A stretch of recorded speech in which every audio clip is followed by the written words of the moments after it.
रामायण की 6 बड़ी सीख। पहला सीख, बुराई पर अच्छाई की जीत। रामायण की सबसे बड़ी सीख है कि बुराई पर हमेशा अच्छाई की ही जीत होती है।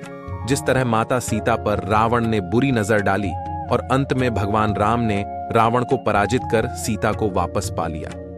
कहानी का सार है कि बुराई कितनी भी शक्तिशाली या बड़ी क्यों ना हो, लेकिन अपनी अच्छी नीयत और गुणों के कारण सच्चाई की ही जीत होती है। दूसरा सीख, विविधता में एकता। रामायण की एक बड़ी सीख है विविधता में एकता। इस महाकाव्य में राजा दशरथ की 3 रानियों और 4 बेटों का चरित्र अलग अलग होता है, लेकिन इस विविधता के बावजूद उनमें किस तरह की एकजुटता रहती है, यह हर परिवार के लिए दुख के समय से बाहर निकलने की सीख है। तीसरा सीख, ऐश्वर्य से बढ़कर रिश्ते। भाइयों का ऐसा प्यार जहां लालच, गुस्सा या विश्वासघात घर नहीं कर पाया, ये एक बड़ा उदाहरण है। एक और जहां लक्ष्मण ने 14 साल तक भाई राम के साथ वनवास किया, वहीं दूसरे भाई कैकेयी के पुत्र ने राजगद्दी के अवसर को ठुकरा दिया।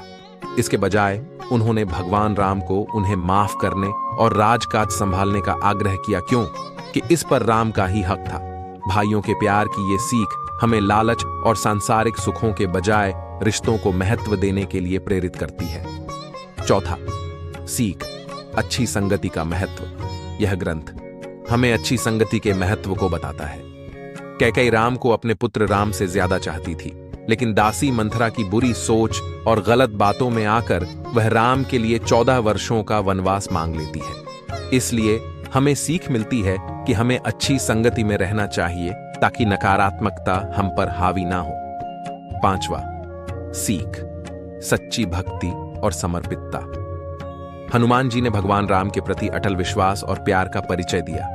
उनकी अपार लगन और भगवान राम के प्रति निस्वार्थ सेवा हमें सिखाती है कि एक दोस्त की जरूरत के समय किस तरह मदद की जाती है। ये बताती है कि हमें अपने आराध्य के चरणों में बिना किसी संदेह के अपने आप को समर्पित कर देना चाहिए।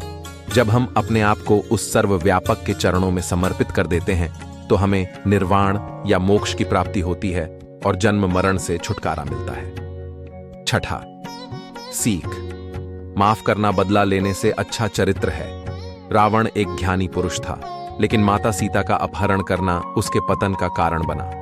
इससे पता चलता है कि हम दूसरे को नुकसान पहुंचाने के चक्कर में बदले की आग में अपने आप को ही जला बैठते हैं। अपनी बहन शूर्पणखा की लक्ष्मण द्वारा बेइज्जती करने पर रावण उसके भाई राम को सबक सिखाने की सोचता है और क्रोध, विश्वासघात और प्रतिशोध के खुद के जाल में खुद ही उलझ जाता है। इसलिए हमें बदले, अहम और क्रोध के बजाय माफ करने का स्वभाव अपनाना चाहिए।